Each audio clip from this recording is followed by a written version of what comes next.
A significant fascination for me is how people interpreted the landscape around them and then how they mapped it. Ooh, it's a map video! A really good example of this is a map we found in the late 1800s by A.C. Smith. Here's the map, or a copy of it. Just take a look at this. It's an absolute piece of art. Probably an antiquarian with too much money and time on his hands. Now, A.C. Smith spent 30 years mapping 100 square miles of Wiltshire on horseback. Ah, told you.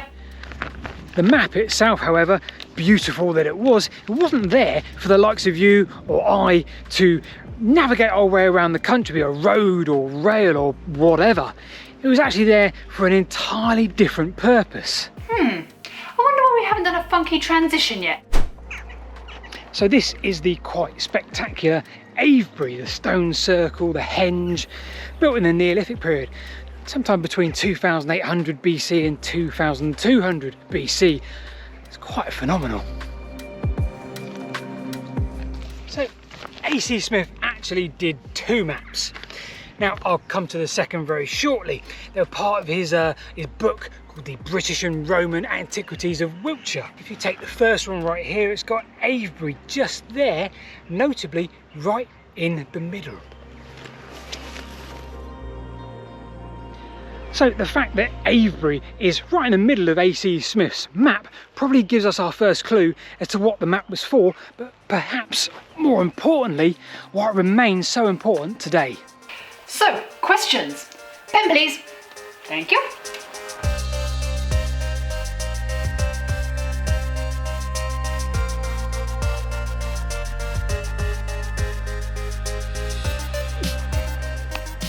So what A.C. Smith did then was to draw up another map, this time with all the details. So if the first map was, let's consider that the index, well, these next ones were the substance. Where did I put the maps?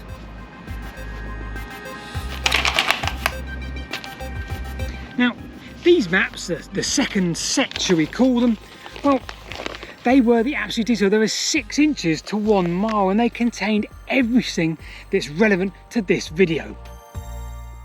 So, can we tackle question number 1? What was this map for?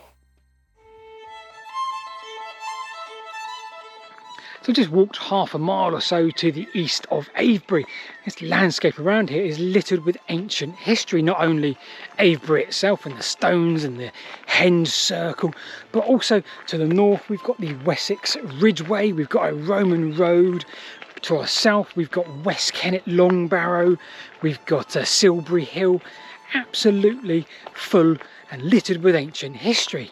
And if we flip to section J on the index map, we then find these detailed maps. Now, all of the features I've just mentioned, plus a whole lot more of the same, are highlighted on this section of the map. So what you're saying is that this map shows us anything of prehistoric importance? Well, I'll say that's question number 1 done. Smith drew this monumental detailed map over the 30 years using his own eye, but he did pull in the resources of antiquarians from the last 100 years or so prior to him mapping this area. So, question number 2. Why is it so important? So I used 2 quick examples to highlight why his map was so important even today. I'm walking down an area now called Gallop Peace and Ford Down, and again he took those names from map makers 50 years prior to his work. Now if we zoom into the area that I'm walking along now, just to our east, we should find something quite noteworthy. So let's zoom in on J56.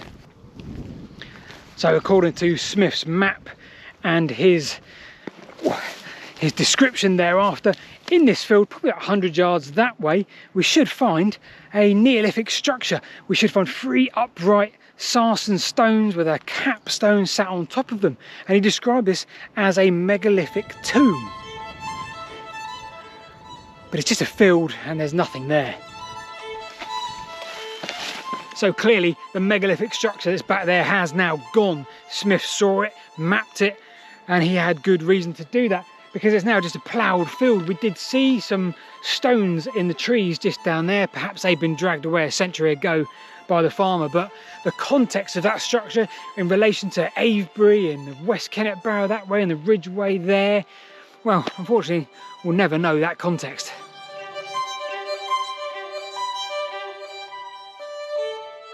It didn't take me too long to find something else on the map which sounded utterly amazing. Now in 1861, Smith was part of a small team which undertook an archaeological dig with the permission of the landowners here, right in the middle of Marlborough Down, or the Marlborough Downs. So 1861, he set about finding what was described as essentially a chamber, a sepulchral chamber, a kist vian. Now he knew about this because of Richard Hoare, around about 100 years and prior to him, in the 1700s, said it was one of the most important and potentially good examples of a kist vian that he'd ever seen. So what did Smith and his team find?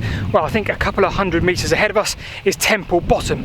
I think that's the site of the excavation. So let's go and see what remains today and see what Smith found 100 years after Richard Hoare's wonderful description.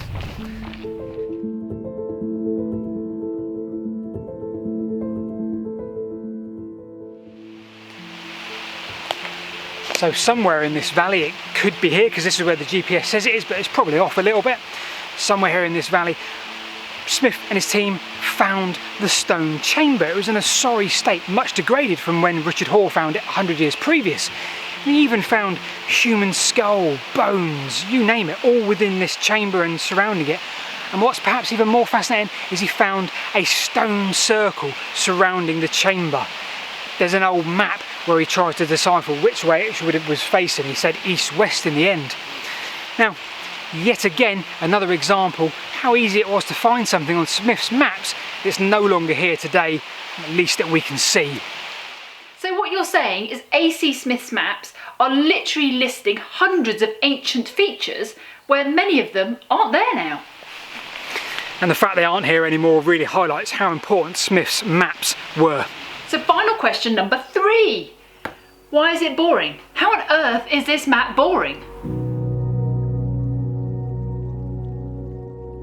So remember the original index map and all of its squares. Well, was there anything on there that didn't seem right to you?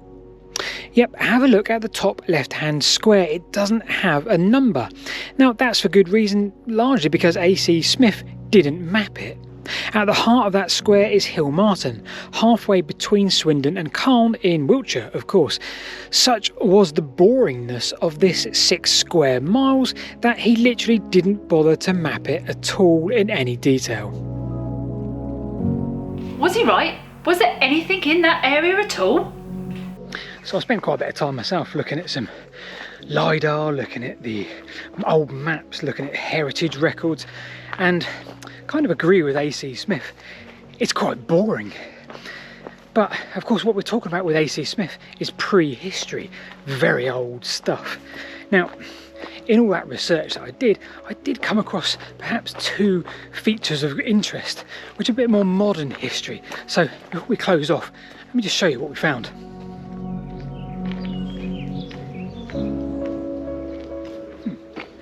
Not quite what I expected. There's a bridge here. Well, when I looked at the old maps from sort of the late 1800s, well, it actually said ford, so I assume this was perhaps the old route between Swindon and Calne that way. But not a lot that remains here today. They've actually put a bridge in there. It's got some old sleepers, which in itself looks really old. But I do wonder if perhaps this was an old route or an old trackway of some kind for it to be marked as ford on the maps. This is one of 2 features I found in this whole vast area. The second feature is of course a lot more interesting than a little bridge, so let's go and take a look at that.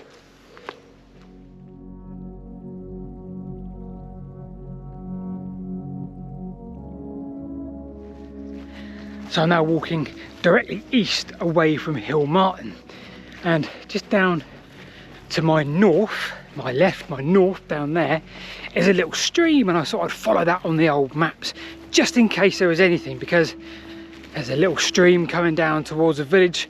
Perhaps there could have been an old mill or something quirky where they used the water.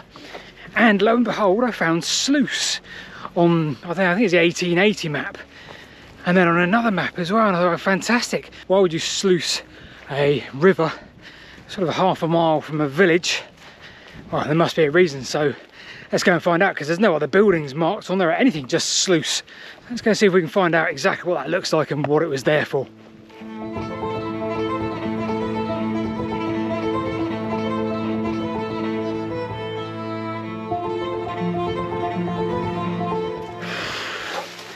Right, I'm pretty confident I'm at the exact area of where this sluice should be. Not had the greatest joy in getting it. Right, I mean, this is good because I'm now in the riverbed. So something was here, loads of bricks all around here. Bricks in the river. I wonder if you could date a brick.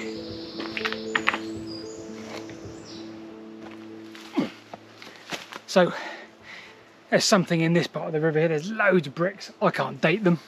They're on the 1880 map, so there was something here, but there's no other channel. I thought if you're sluicing this part off, you're sluicing it for a reason. Maybe you're diverting the water somewhere, but there's no other channel. It's just the riverbed. So we're being really blind. So I thought we could find something that AC Smith couldn't. I thought we could find something a little bit quirky, a little bit interesting.